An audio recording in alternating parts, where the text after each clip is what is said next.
Question number 1 आपके screen पर लग चुका है, ध्यान से पढ़िए और बताइए दी गई आकृति में कुल वर्गों की संख्या कितनी होगी। How many square are there in the given figure. बनाना जरा एक बार जल्दी से।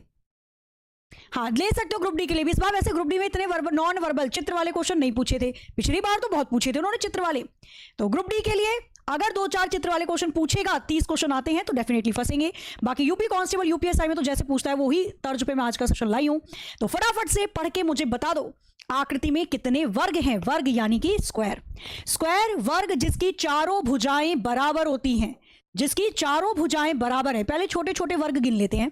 ये एक वर्ग दिख रहा है, एक ये रहा, दूसरा, तीसरा वर्ग है, चौथा, पांचवा, छठा, सातवां, आठवां, नौवां और 10वां, यानी 10 वर्ग तो मुझे ये मिल गए छोटे छोटे लाल रंग के। इसके बाद मैंने देखा तो ये मिला दूंगी, बीच में एक वर्ग आ जाएगा हरे रंग का, एक यहां से यहां तक मिला दूंगी 2, फिर इसके बाद यहां से यहां तक मिला दूंगी 3, तो हरे रंग के मुझे 3 वर्ग और मिल गए। इसके बाद ये जो छुपकर बैठा है बेचारा, उसको भी तो ढूंढो। ये 1 2 3 4 चारों भुजाएं बराबर है, यानी ये एक पिंकी पोंकी भी तो है। कुल मिलाकर आकृति में वर्गों की संख्या कितनी हो जाएगी? 10, 3, 13 और 1, 14। पढ़िए बताइए। क्वेश्चन नंबर 2 में आपको एक इमेज यानी आकृति दे रखी है और पूछ रहा है आकृति में कितने वर्ग होंगे। बनाओ जरा एक बार जल्दी से। Thank you. रोज डे है आज। अरे कल भी तो रोज डे था, आज भी रोज डे है। हाँ, रोज रोज बनाएंगे रोज डे। वो रोज बेचारे जिनको कोई नहीं पूछता था, कल उनकी भारी डिमांड चल रही थी, समझ रहे हो। बाजार से रोज ऐसे गायब हो रहे थे जैसे कोविड में संतरे गायब हो रहे थे बाजार में से। नहीं, देखो सबकी समय आने पर सबकी वैल्यू होती है, तो अपने समय का इंतजार करो। 13 आंसर आना स्टार्ट हो चुका है, चेक कर लेते हैं। ABCD चेक करते हैं, आ जाओ।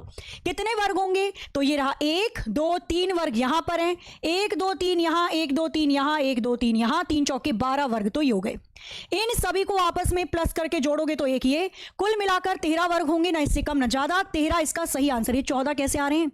13 इसका आंसर हो जाएगा, यानी option b will be the right answer. Question number 3 कह रहा है दी गई आकृति में वर्गों की संख्या कितनी होगी। काउंट करो और बताओ इसका आंसर क्या हो सकता है। प्रपोज डे आज।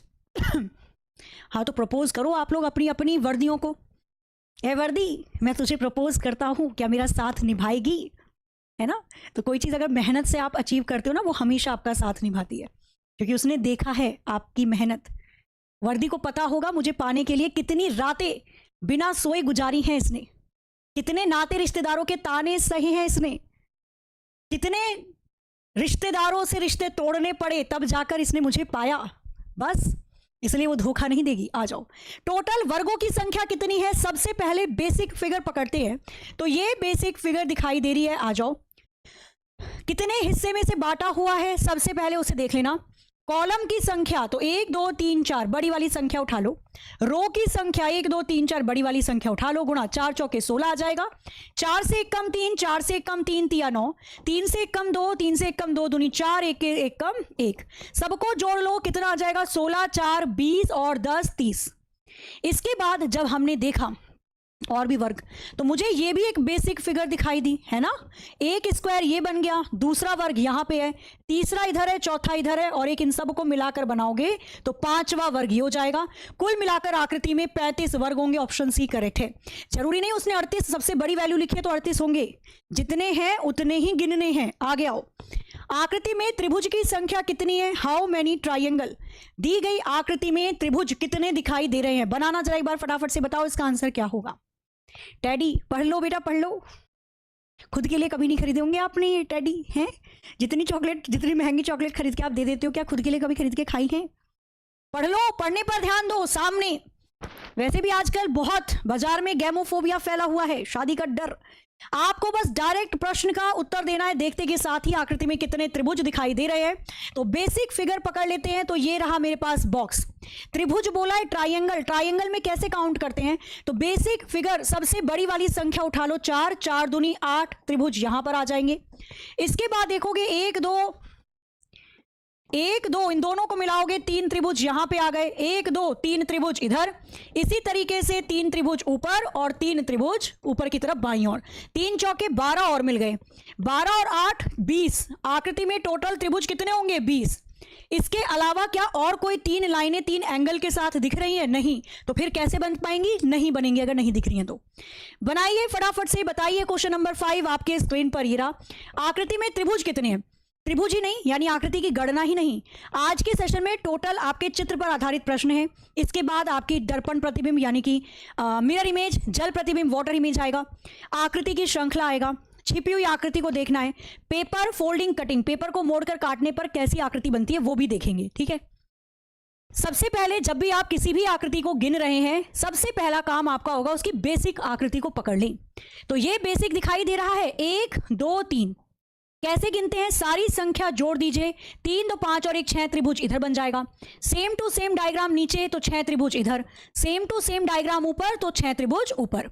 6 या 18 त्रिभुज तो ये हो गए। इसके बाद 1 2 और इसको मिलाओगे तो 3 त्रिभुज मुझे ये नीले रंग के दिखाई दे गए। तो 3 त्रिभुज नीले रंग के हो गए, कितने? 21।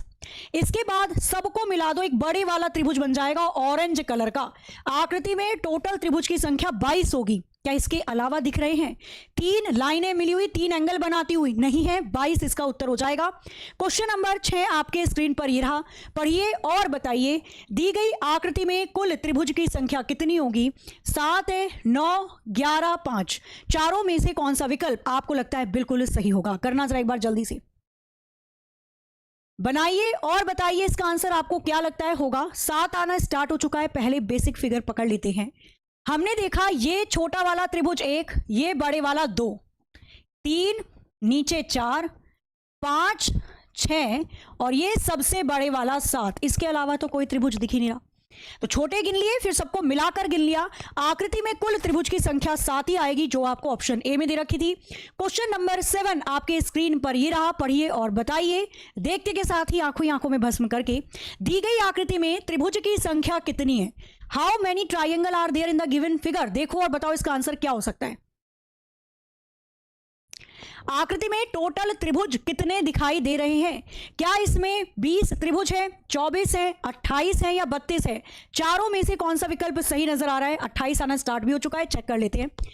सबसे पहले बेसिक आकृति, तो ये बॉक्स मुझे दे रखा है। कितने हिस्से में बांटा है? 1 2 3 4। बड़ी वाली संख्या की 2 में गुणा कर देना तो 4 दूनी 8 त्रिभुज ऊपर आ जाएंगे। 1 2 3 4 अगेन 4 दूनी 8 त्रिभुज नीचे आ जाएंगे। और इसके बाद जब आप इन दोनों बॉक्स को आपस में जोड़ोगे, एक त्रिभुज बाईं ओर और एक दाईं ओर, यानी 2 त्रिभुज और बन गया ये नीले रंग का। 8 2 10 8 18 त्रिभुज तो ये हो गए। इसके बाद हमने देखा तो 1 2 और इन दोनों को आपस में मिलाओगे, 3 त्रिभुज बन गए बाईं ओर। 1 2 दोनों को मिलाओगे, 3 त्रिभुज बन गए दाईं ओर। 3 और 3 6 त्रिभुज ये हो गए। कितने बन चुके हैं? 24। सारी आकृति को आपस में जोड़ दीजिए। एक त्रिभुज ऊपर बनेगा बाईं ओर, एक नीचे, 2 बन गए बाईं ओर पिंकी पोंकी। एक त्रिभुज ऊपर और एक नीचे, 2 बन गए दाईं ओर पिंकी पोंकी। तो 2 और 2 यानी कि 4 त्रिभुज यहां पर और मिल गए। कुल मिलाकर आकृति में त्रिभुज की संख्या और तो नहीं है, 6 4 10 18 28 हो जाएंगे। ऑप्शन सी 28 बिल्कुल सही उत्तर है। यहां पे गड़बड़ होने के चांसेस हो सकते हैं। कोशिश करिए और बताइए, नीचे दी गई आकृति में त्रिभुज तथा वर्ग कितने हैं? पहले त्रिभुज गिनने हैं यानी ट्राइंगल, और फिर वर्ग गिनने हैं यानी कि स्क्वायर। तो आकृति में कितने त्रिभुज हैं और कितने वर्ग हैं ये आपको बताना है। राधे राधे जी, राधे राधे।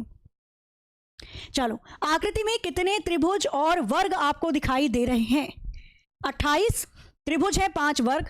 24 त्रिभुज 4 वर्ग। 28 त्रिभुज 4 वर्ग। 24 त्रिभुज 5 वर्ग। बना दिया जाए। अच्छा, सबसे पहले त्रिभुज काउंट कर लेते हैं ना, ट्राइंगल। तो ये बेसिक फिगर है, 1 2 3 4 बड़ी वाली संख्या, तो 4 दूनी 8 त्रिभुज इसमें आ जाएंगे। अच्छा, सेम टू सेम बॉक्स मुझे ये भी दिख रहा है, यानी 8 त्रिभुज इसमें भी होंगे। और सेम टू सेम बॉक्स ये है तो 8 त्रिभुज इसमें भी होंगे। 8 या 32 त्रिभुज तो ये हो गए प्लस। इसके बाद 8 या 24 त्रिभुज तो ये हो गए प्लस।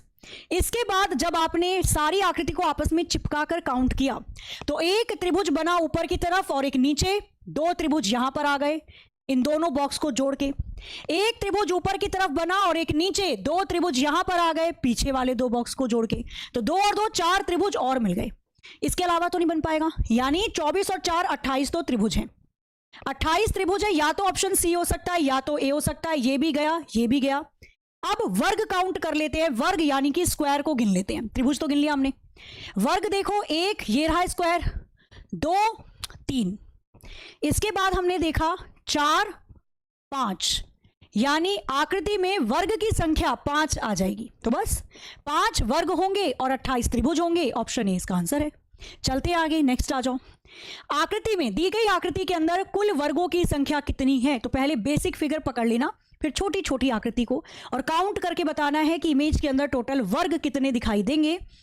21 होंगे, 19, 20 या 18? चारों में से कौन सा विकल्प आपको लगता है बिल्कुल सही होगा? वर्ग जिसकी चारों भुजाएं बराबर होती हैं, ठीक है। वर्ग, पेठा खाते ना, पेठा नहीं आता, आगरे का पेठा मशहूर है, स्क्वायर शेप में तो होता है और कभी बार टेढ़ा मेढ़ा भी हो जाता है बेचारा, है ना। लूडो की गोटी से डाइस खेलते हो ना, लूडो की गोटी से टिक टिक टिक टिक टिक, तो वो भी क्या होता है? स्क्वायर ही तो होता है, चारों साइज बराबर। अब यहां पर हम देखें तो पहले बेसिक फिगर पकड़ लेते हैं। ये बॉक्स मुझे दिखाई दे रहा है, इसमें कितने वर्ग हैं? तो 1, 2, 3, 4, मुझे कॉलम की बड़ी संख्या लेनी है 4 और रो में पंक्ति 1, 2, 2 लेनी है। 4 दूनी 8 आ जाएगा, 4 से कम 3, 2 से कम 1, 3 एक कम 3 आ जाएगा। इससे नीचे करूंगी तो 0, कोई फायदा है नहीं। दोनों को जोड़ लो, 8, 3, 11, 11 वर्ग लाल वाले डिब्बे में आएंगे। अब छोटे छोटे डिब्बे देखो, 1, 2 वर्ग और इस पूरे को मिला दो तो 3 वर्ग इधर आ गए। सेम टू सेम बॉक्स ये है, 3 इधर आ जाएंगे। सेम टू सेम बॉक्स ये है तो 3 इधर आ जाएंगे, यानी 3 तिया 9 मुझे यहां दिखाई दे रहे हैं और वर्ग कुल मिलाकर 11 और 9 20 वर्गों की संख्या होगी। Option c will be the right answer. तो वहां तक आकृति की गणना थी, यानी इमेज की फिगर काउंटिंग के प्रश्न आप लोगों ने करे। और अब बारी आती है किसकी? अब बारी आती है आपके यहां पे दर्पण प्रतिबिंब की। तो आपको एक आकृति यानी इमेज दे रखी है, आपको बताना है दी गई आकृति का दर्पण प्रतिबिंब क्या बनेगा। बस दर्पण चेक कर लेना किधर की साइड रखा है उसने, नीचे, ऊपर, दाएं, बाएं।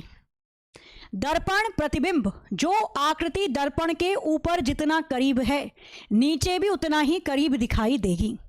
और ये सब हम लोगों ने कर रखा है। नहीं, जब स्कूल में चीटिंग करनी होती थी सामने वाले की तो भले वो उल्टा दिखा रहा है, हम समझ जाते थे इसने ए या बी सी लिखा है। नहीं, आ जाओ जरा। कभी आपने क्या स्कूल टाइम में जब ये एनुअल एग्जाम चलते थे तो 2-2 दोस्तों का पेयर हो जाता था, भाई तो शुरू के 4 चैप्टर पढ़ लियो, मैं लास्ट के 4 चैप्टर पढ़ लूंगा। फिर पता चला जब सीट बैठे हो एग्जाम सेंटर में और आपका रोल नंबर है 20-21, आपका 20, आपके दोस्त का 21, आपको लगा दोनों की सीट होगी आजू बाजू, वो 4 चैप्टर शुरू के पढ़ेगा, आप अंत के, और भाई साहब पेपर ही पेपर। पता चला 20 रोल नंबर वाला बच्चा पीछे बैठा है और 21 वाला आगे आ गया। फिर जो गुस्सा आता है क्या ही बताया जाए, है ना। उसमें से भी एक दगाबाज निकलता है, ये पूरे पढ़ के आया होगा 8 चैप्टर, बोल तो रहा है 4 ही पढ़ के आया हूं। फिर इशारों में बातें होती हैं, अगर ट्रू है तो 2 बार खांसना है, फॉल्स है तो 1 बार खांसना है। कितने अच्छे दिन हुआ करते थे ये। नहीं, आ जाओ। तो आप दर्पण प्रतिबिंब तो समझते हो सब। आओ जरा देखते हैं यहाँ पे, जो आकृति ऊपर जितना करीब है नीचे, सबसे पहले ट्रायंगल का बेस दे रखा है, फिर ये नीचे की तरफ आ जाएगी। एरो जा रहा है नीचे से ऊपर की तरफ, तो यहाँ पर भी नीचे से ऊपर की तरफ जाएगा। दर्पण प्रतिबिंब ऐसी ही बनेगी। और ये वाली आकृति चारों में से किसकी तरफ दिखाई दे रही है? ऑप्शन डी की तरफ। नहीं होता था ऐसे। स्कूल वाले दिन सबसे अच्छे दिन होते हैं, ठीक है। हमें बोला जाता है कि बड़े होके मजे ही मजे होते हैं, बड़े जितने बड़े होगे ना वो सारे मजे खो जाएंगे कहीं। स्कूल टाइम बेस्ट टाइम होता है। नहीं, और एक सबसे ज्यादा टीचर को प्रॉब्लम हम ही से होती थी। पूरी क्लास चीटिंग कर ले नाच नाच के, टीचर नहीं देखेंगे, हमारे सामने आके ऐसे खड़े हो जाते थे। मतलब बंदे को जो दिमाग में याद है वो भी भूल जाए वो। नहीं, हम पेपर कर रहे हैं, टीचर वहीं खड़े हैं और ऐसे ना बताएं कि सही है ना बताएं कि गलत है ना। कम से कम कंपटीशन में आप एग्जाम देने जाते हो, एमसीक्यू होते हैं, कोई आपके सर पे खड़े हो कितनी बोल रहा, आपको पता है आप सही कर रहे हो या गलत। चलो आ जाओ, फटाफट से बनाते हैं 10 क्वेश्चन इसके, फिर आगे चलेंगे। आपके पेपर फोल्डिंग कटिंग के प्रश्न होंगे। तो जो आकृति नीचे जितना करीब है ऊपर भी उतना करीब दिखाई देगी। सबसे पहले बेस है, एरो जो है वो दाएं बाएं जा रहा है, दाएं बाएं चला जाएगा। बीच में त्रिभुज है, त्रिभुज के ऊपर वाले पॉइंट से लाइन गिर गई। ऐसी आकृति चारों में से केवल ऑप्शन सी में दिख रही है, सी इसका आंसर हो जाएगा। डी बहुत पिटाई करूंगी, डी कैसे भैया, इसके पॉइंट से लाइन गिरोगे ना, पॉइंट से लाइन गिरेगी, ये नीचे से लाइन गिरा दो आप बेचारे की। सी इसका आंसर बिल्कुल सही था। आगे आ जाओ, आपको इमेज दे रखी है, पढ़िए और बताइए। क्वेश्चन नंबर 12, दी गई आकृति का दर्पण प्रतिबिंब क्या बनेगा? बनाओ जरा फटाफट से, बताओ इसका आंसर क्या है। Option a, b, c, d बनाइए और बताइए इसका आंसर क्या हो सकता है।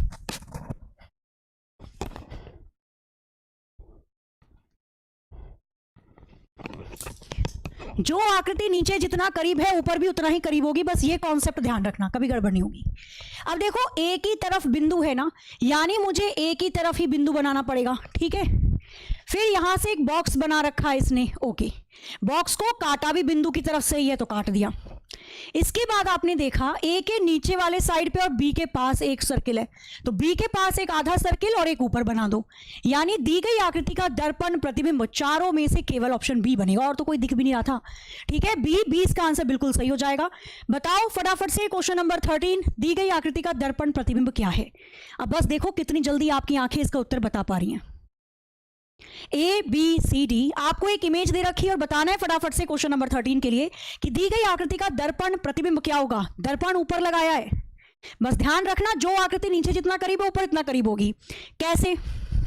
एक ही तरफ ये सर्किल बना रखा है और दर्पण के पास ये साइन है, यानी दर्पण के पास साइन लगेगा और फिर ये सर्किल आ जाएगा। अच्छा, बी की तरफ बी लिखा है तो यहां पर भी बी की तरफ बी ही आ जाना चाहिए। ओके, बी के ऊपर से लाइन जा रही है और सी के अंदर घुस जा रही है, सी के अंदर घुस गई, बी के ऊपर से लाइन गई, सेम टू सेम एक एक चीज ध्यान रखना है इसके अंदर, बाकी ऑप्शन आपका काम आधा खत्म कर देगा। यहां पर सी के अंदर आंखें बना दी हैं, आंखें नहीं चाहिए उस बेचारे को, ट्रायंगल ऊपर ही घुसा दिया, पता नहीं कौन सी दुनिया में जा रहा है। बी की तरफ दाईं ओर देख रहा है तो यहां पर भी बाईं ओर कैसे देख लेगा, सारे सबूतों गवाहों को मद्देनजर रखते हुए ऑप्शन बी इसका आंसर करार घोषित होता है। आगे आ जाओ, क्वेश्चन नंबर 14 आपके स्क्रीन पर ये रहा, बनाइए फटाफट से बताइए क्वेश्चन नंबर 14 के लिए चारों में से कौन सा विकल्प सही है। ठीक है, ये मान लो जो दर्पण है यानी जो मिरर है वो इस आकृति के, दर्पण यानी कि मिरर इस आकृति के नीचे रखा गया है, दी गई आकृति का दर्पण प्रतिबिंब क्या होगा, यानी मिरर इमेज बतानी है। अब देखो क्या करते हो आप इसका आंसर, दो ऑप्शन में मुझे लगता है कंफ्यूज हो सकते हो, बस ध्यान इतना ही रखना जो आकृति ऊपर नीचे भी उतना ही करीब दिखाई देगी। कैसे बनाया जाए, आ जाओ देखते हैं। बी की तरफ से लाइन जा रही है तिरछी, तो हम भी बी की तरफ से ही तिरछी लाइन ले जाएंगे, कोई दिक्कत तो नहीं है। ठीक है, अच्छा बी की तरफ ये लाइन झुकी हुई है तो यहां पर भी बी की तरफ ही इस लाइन को झुका देंगे। भाई जो चीज ऊपर जितना करीब है नीचे भी तो उतना ही करीब देखोगे। अब ऐसी आकृति चारों में से किसके अंदर मिलती जुलती दिखाई दे रही है, ऑप्शन डी इसका आंसर हो जाएगा, D will be right answer, यही बन रहा था। हाँ मुझे पता था आप गड़बड़ करोगे, ए बनाओगे, ए होगा 100%। बहुत पीटब हम तोरा के काहे लागत बाहे ए होई, तनको ना बुझाला तोरा के, हम बतावत थक गई नहीं पर तोरा कपड़ा में कुछ ना घुसल। ए बाबू तनी देख ला काहे लागत बाहू ए होई। ए कैसे लग रहा है आपका, दर्पण तो देखो, मिरर कहां रखा है उसने शीशा रखा है नीचे, तो जो आकृति ऊपर जितना करीब है नीचे उतना करीब नहीं होगी। ओ काते इधर देखना, बी के पास से ही तो जा रही है तो बी के पास से ही तो जाएगी, इसके बाद बीच में से गई यानी बीच में से ही कटेगी। बी के पास ही इसने अपनी सर झुका लिया, इसने बी के पास ही सर झुका लिया। अब बताओ फिर क्यों ए लग रहा है आपको। आओ जरा क्वेश्चन नंबर देखते हैं 15, बनाइए जरा फटाफट से क्वेश्चन नंबर 15 को, भी एकदम सिंपल वाला ही केस पहले समझ लेते हैं, पहले ये समझ में आ जाए फिर तो सब आ ही जाएंगे। बताओ जरा दी गई आकृति का दर्पण प्रतिबिंब क्या होगा, फटाफट से। जो आकृति दर्पण के ऊपर जितना करीब है नीचे भी उतना ही दिखाई देगी, बस इतना ही पकड़ना है आपको। ठीक है, बनाओ जरा फटाफट से, बताओ इसका आंसर क्या हो सकता है। कैक्टस कहां भेज रहे हो भाई, बनाओ जल्दी से। क्वेश्चन नंबर 15 क्या होगा इसका उत्तर, ऐसे ही हंसते खिलखिलाते रहो आप। ठीक है, बस अच्छे लगते हो, खुश रहते हुए। इंसान हंसता हुआ अच्छा लगता है, वो रोता कब बस एक बार ही है जब वो धरती पे आता है, बस उसके बाद तो फिर हंसते रहो जिंदगी में। नहीं, आप भी खुश, घर वाले भी खुश, और हंसते रहोगे तो कायनात भी खुश। जो आकृति दर्पण के ऊपर जितना करीब, अब जरा देखो इसमें क्या बना रहे हो आप, कुछ तो शैतानी कर रहे होगे। इसने बी के पास से लाइन लेकर गया है ना एक्स्ट्रा ऊपर, तो बी के पास से ही लाइन ले जाएंगे हम भी। इसके बाद थोड़ी सी दूरी छोड़कर इसने पश्चिम की तरफ मुड़ा दिया, थोड़ी सी दूरी छोड़कर पश्चिम की तरफ मुड़ा देंगे, फिर थोड़ी सी दूरी लेकर ऊपर की तरफ ले गया, थोड़ी सी दूरी ले जाकर ऊपर की तरफ ले जाएंगे, फिर बी की तरफ एक्स्ट्रा मोड़ रखा है तो बी की तरफ एक्स्ट्रा मोड़ देंगे। बताओ कोई दिक्कत है इसके अंदर। अब आ जाओ इस त्रिभुज पे, देखो ये त्रिभुज ऐसे दे रखा है, अब इस त्रिभुज का दर्पण प्रतिबिंब कैसे बनाओगे। दर्पण के पास ये नीचे वाली सपाट रेखा दे रखी है, बना ली। दाईं ओर खड़ी रेखा है तो दाईं ओर खड़ी रेखा बना लेना, फिर इन दोनों रेखाओं को मिला देना है तो ये बनेगा इसका दर्पण प्रतिबिंब, यानी इस वाले त्रिभुज का दर्पण प्रतिबिंब ऐसा बनेगा। क्लियर है। अब यहां पर ऐसी आकृति देख लो, चारों में से किसके अंदर दिखाई दे रही है, ऑप्शन बी में दिखाई दे रही है, बी इसका आंसर हो जाएगा। बस इतनी कहानी थी।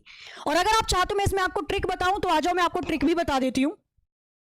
जब आप नीचे दर्पण लगाते हो, ठीक है, जब दर्पण नीचे लगा होता है तो जब दर्पण यानी कि मिरर नीचे की तरफ होगा या वो आपसे जल प्रतिबिंब पूछेगा तो जो आकृति दाईं ओर होती है वो दाईं ओर ही रहती है, ठीक है, जो आकृति बाईं ओर होती है वो बाईं ओर ही रहती है, यानी जो आकृति राइट साइड होती है वो राइट में ही रहेगी, उसका पोजीशन चेंज मत कर देना। और जो लेफ्ट साइड रहती है वो लेफ्ट में ही रहेगी। फिर बदलता क्या है, जो ऊपर की तरफ दिखाई दे रहा है वो बदल कर नीचे आ जाता है, और जो नीचे की तरफ दिखाई दे रहा है वो बदल के ऊपर आ जाता है। यही तो चीज है भाई। मैं अगर यहां पर लिख दूं, मैंने लिख दिया सी और बी, या मैंने लिख दिया सी और टी, मैं नीचे लगा देती हूं यहां दर्पण, तो मैंने बोला जो बाईं ओर है बाईं ओर रहेगा, जो दाईं ओर है दाईं ओर रहेगा। यानी कि बाईं ओर सी दिखाई दे रहा है तो सी ही आना चाहिए, और सी, दाईं ओर टी दिखाई दे रहा है तो टी ही आएगा। अब जो ऊपर है वो नीचे, देखो सी का तो दर्पण यही बनेगा अगर नीचे की तरफ लगाओ, पर टी के ऊपर लेटी हुई लाइन है, जो ऊपर आकृति है वो नीचे आ जाती है, नीचे वाली ऊपर आ जाती है। बस यही अंतर होता है और कुछ भी नहीं। अगर आप ट्रिक से जा रहे हो तो, हालांकि मैं बोलूंगी ट्रिक ना ही करो, आप बेसिक से जाओ। ठीक है, आगे चलते हैं नेक्स्ट। अभी तो बहुत प्यारे प्यारे क्वेश्चन आने बाकी हैं। आगे के क्वेश्चन पर जाने से पहले आप सभी के लिए बहुत जरूरी सूचना, जैसा कि आप सभी को पता है आज 8 फरवरी है और आज है शंखनाद बैच से जुड़ने का अंतिम मौका 99 रुपए के अंदर। आप सभी यूपी कांस्टेबल के एग्जाम की तैयारी कर रहे हैं, जिसके अंदर आप सभी का एग्जाम डेट भी अनाउंस हो चुका है। 8, 9, 10 जून को आपका पेपर होगा। शंखनाद बैच आपको संपूर्ण थ्योरी करवाई जाएगी इसमें यूपी कांस्टेबल की, सामान्य ज्ञान, सामान्य हिंदी, मैथ्स और रीजनिंग। मात्र 99 रुपए का यह बैच है, जिसमें रेगुलर आपकी 5 से 6 घंटे की क्लास चल रही है। क्लास में जो टीचर पढ़ा रहे हैं उसकी पीडीएफ आपको दी जाती है, प्रैक्टिस के क्वेश्चन विद सॉल्यूशन आपको दिए जाते हैं। और जब अनाउंस हो गया है डेट आपके एग्जाम की, तो इस बैच के अंदर 31 मार्च तक आपका सिलेबस कंप्लीट करवाया जाएगा और उसके बाद फिर होगी प्रैक्टिस, ताकि आप एग्जाम तक तैयार हो सकें। बहुत बढ़िया बैच है, ठीक है। तो मैं यही बोलूंगी भाई, सभी स्टूडेंट जितने यहाँ पे मौजूद हैं और तैयारी कर रहे हैं यूपी कांस्टेबल की, बैच से जरूर जरूर जुड़ना। मैं आपको बता देती हूँ, कल 7 तारीख थी ना, आज 8 है, ओके आ जाओ यहां दिखाती हूँ। मैंने अभी कैलेंडर का चैप्टर पढ़ाया था शंखनाद बैच में, तो जैसे हम आपको पढ़ाते हैं पूरी थ्योरी, यानी पूरी थ्योरी आपको कंप्लीट करवाई जा रही है। ये कैलेंडर पढ़ाया था मैंने बिल्कुल बेसिक से, जो शंखनाद बैच का बच्चा होगा आप पूछ भी सकते हो, बिल्कुल बेसिक से पूरा कैलेंडर का चैप्टर हमने पढ़ा। कैसे कैसे क्वेश्चन आपसे एग्जाम में पूछे जा सकते हैं वो भी हमने करे थे, ठीक है। डायरेक्ट क्वेश्चन जो पूछता है वो भी, और उसके साथ जो कोड वाले क्वेश्चन पूछे जाते हैं वो भी। तो ये टोटल का टोटल आपका केवल एक कैलेंडर चैप्टर की बात कर रही हूं मैं, कोड के साथ भी हमने सारी चीजें देखी थी, किस किस तरीके से एग्जाम में आपसे क्वेश्चन पूछे जाते हैं, ठीक है। तो ये केवल रीजनिंग का मैं बता रही हूं जो मैंने आपको पढ़ाया है शंखनाद बैच में, केवल एक चैप्टर है शंखनाद, एक ही चैप्टर कैलेंडर पढ़ाया अभी तक। इसी तरीके से बढ़िया तरीके से आपका मैं बोलूंगी भाई सारे के सारे सब्जेक्ट पढ़ाए जा रहे हैं, चाहे मैथ्स हो, चाहे सामान्य ज्ञान हो, चाहे सामान्य हिंदी हो। कंप्लीट थ्योरी हर एक चैप्टर की पढ़ाई जा रही है। आज क्लॉक स्टार्ट करी थी मैंने इसके अंदर, घड़ी, ठीक है। तो आज घड़ी स्टार्ट हुई है, कल दूसरी क्लास है। अगर कंप्लीट सिलेबस 99 रुपए में मिल रहा है तो इसके लिए भी अगर आप सोच रहे हो फिर तो गड़बड़ है। नहीं, बर्गर पिज्जा तो खिला लोगी, कह रही हूं, लव लेटर नहीं, ज्वाइनिंग लेटर पगलू बनो। लव लेटर तो फिर भी हो सकता है रिजेक्ट हो जाए, ज्वाइनिंग लेटर जब आएगा, ठीक है, घर वालों के चेहरे पे खुशियां लाएगा। अब घर में लव लेटर पकड़ा जाए आपका तो घर वाले क्या करेंगे आप जानते हो बहुत अच्छे से, है ना, मैं क्या ही वर्णित करूं। खुद सोचो आंखें बंद करके, आपके लव लेटर पकड़े गए घर में तो क्या करेंगे घर वाले। लेकिन अगर ज्वाइनिंग लेटर घर में आया तो खुद हल्ला होगा पूरे घर में, मोहल्ले में। नहीं, चलो बाकी देखो 99 है, बहुत ज्यादा फीस है नहीं, फीस जेन्युइन है कि आप परचेज कर सकते हैं। थ्योरी कंप्लीट करवाई जाएगी हर सब्जेक्ट की, और 30 मार्च तक आपका सिलेबस 31 मार्च तक कंप्लीट करवा के फिर प्रैक्टिस होगी, ठीक है। तो परचेज करने के लिए एग्जामपुर की ऐप को आप डाउनलोड करिएगा प्ले स्टोर से, पेड कोर्स में जाकर बैच ले सकते हैं। क्वेश्चन नंबर 16 अगेन दे रखा है इसने दर्पण प्रतिबिंब का। तो जो आकृति दर्पण के बाईं ओर जितना करीब है दाईं ओर आएगी। सबसे ऊपर 6 का दर्पण प्रतिबिंब ऐसे बनेगा, फिर 4 का दर्पण प्रतिबिंब ऐसे बनेगा, 2 का दर्पण प्रतिबिंब ऐसे बनेगा। देखना जरा इसी में पकड़ में आ जाए क्या पता। भाई यहाँ पे 6 सीधा बना रखा है, 6 का तो दर्पण प्रतिबिंब ऐसा आना चाहिए ना, ये गड़बड़ है। आगे आ जाओ, ऊपर 7 दे दिया है, ये भी गड़बड़ है, बचे 2 विकल्प। 5 दे रखा है दर्पण के पास, तो यहां पर भी 5 आएगा, 5 का दर्पण प्रतिबिंब ऐसे और 3 का ऐसे। अब ऑप्शन ए सी में देखो, यहां पर 3 को सीधा बना दिया, जबकि 3 का दर्पण प्रतिबिंब तो ऐसा दिखाई देगा, यानी ये भी गया। बचा केवल ऑप्शन सी, तो आप एलिमिनेट करके भी उत्तर की प्राप्ति कर सकते हैं। फटाफट से देखिएगा, क्वेश्चन नंबर 17 आपके स्क्रीन पर ये रहा।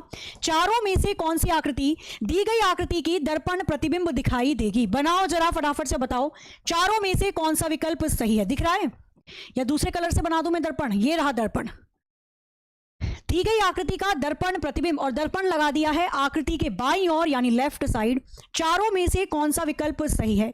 दो ऑप्शन तो ऐसे ही एलिमिनेट हो जाएंगे, इसके अंदर नहीं हो जाएंगे। देखो, जो आकृति दर्पण के दाईं ओर जितना करीब है बाईं ओर, पहले तो एक बॉक्स दे रखा है जिसके अंदर 4 पार्ट हैं, खाने हैं। एरो जो है वो दर्पण से दूर जा रहा है, तो हमारा भी एरो दर्पण से दूर चला जाएगा, कोई दिक्कत तो नहीं है। एरो यहां पर क्या दे रखा था, दाईं ओर, या आ गया बाईं ओर, क्योंकि सांस भी कभी बहू थी, क्योंकि जब दर्पण आपका दाएं या बाईं ओर लगाया होता है, जब दर्पण अब नीचे नहीं लगाया उसने, दाएं या बाएं, तब क्या होगा, तो जो ऊपर वाली वस्तु है वो ऊपर ही रहेगी, जो नीचे वाली वस्तु है वो नीचे ही रहेगी। तो इसमें क्या बदलता है, इसमें बदलता है जो दाईं ओर दिखाई दे रही आकृति वो बाईं ओर पहुंच जाती है, और जो बाईं ओर है वो दाईं ओर।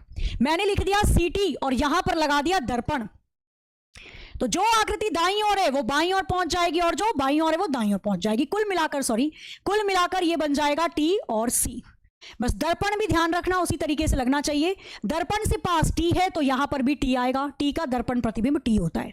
दर्पण से दूर सी है तो यहां पर भी सी आएगा, सी का दर्पण प्रतिबिंब ऐसा होता है। इतनी सी बात है, आ गया। तो ये क्या बना था इसका। अब मुझे एरो कहां चाहिए, एरो चाहिए मुझे बाईं ओर, यहां दाईं ओर दे रखा है, ये गया। शेडेड रीजन दो अलग अलग, यहां सेम बॉक्स में दे रखा है, ये गया, बचे 2 विकल्प। अब दर्पण के पास वाला डिब्बा खाली है तो ये भी खाली रखना पड़ेगा।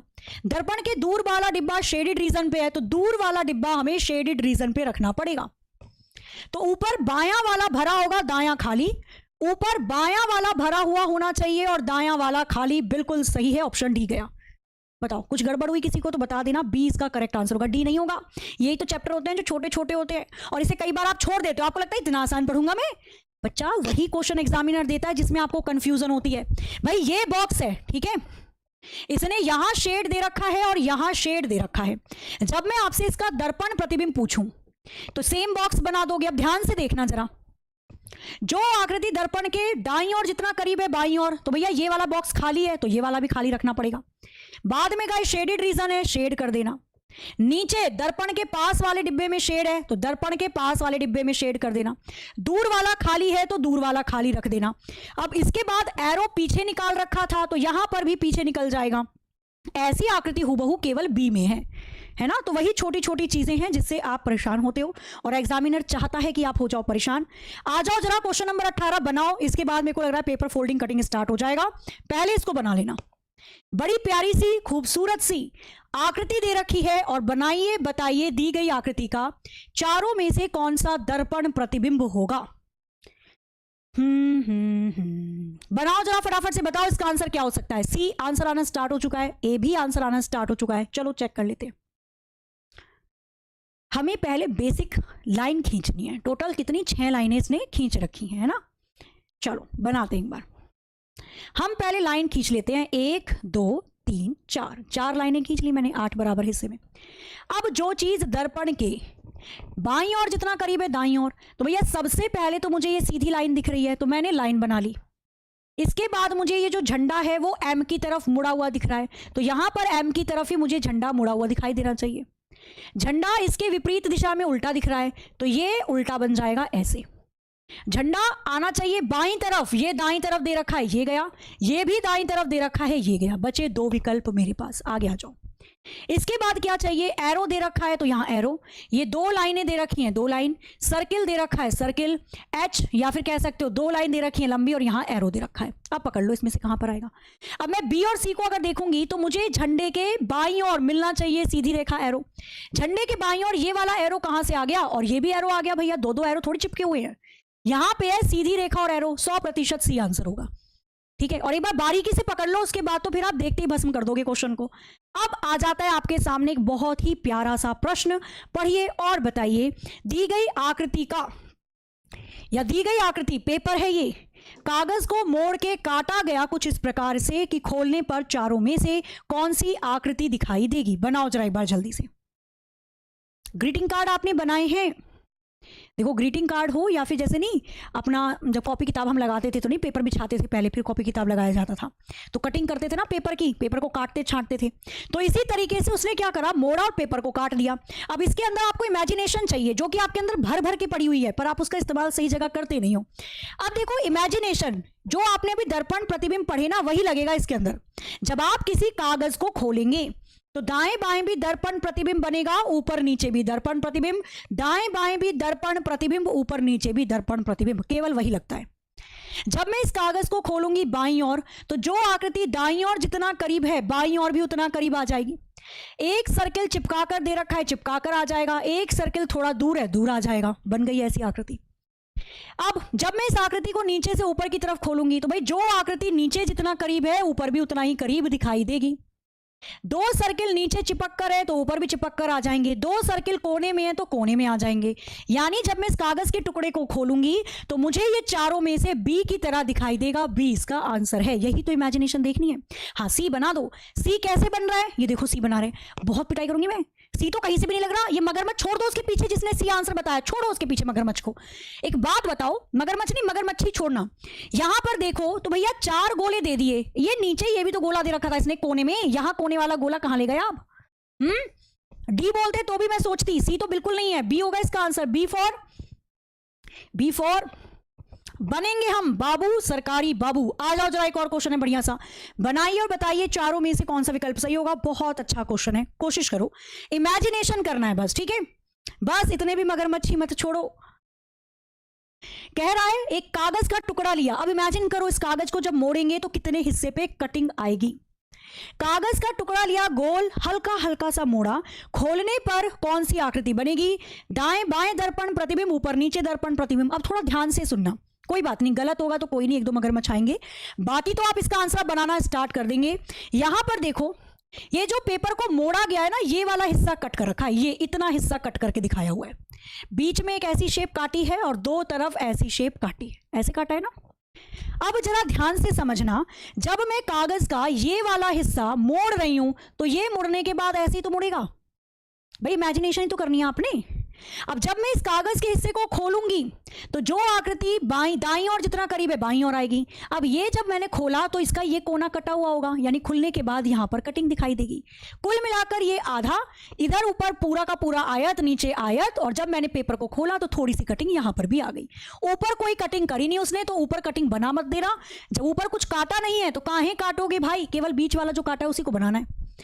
अब जब मैं इस आकृति को यानी बाईं वाली आकृति को दाईं ओर खोलूंगी, दर्पण प्रतिबिंब, जो आकृति बाईं ओर जितना करीब है दाईं ओर भी उतना करीब दिखाई देगी।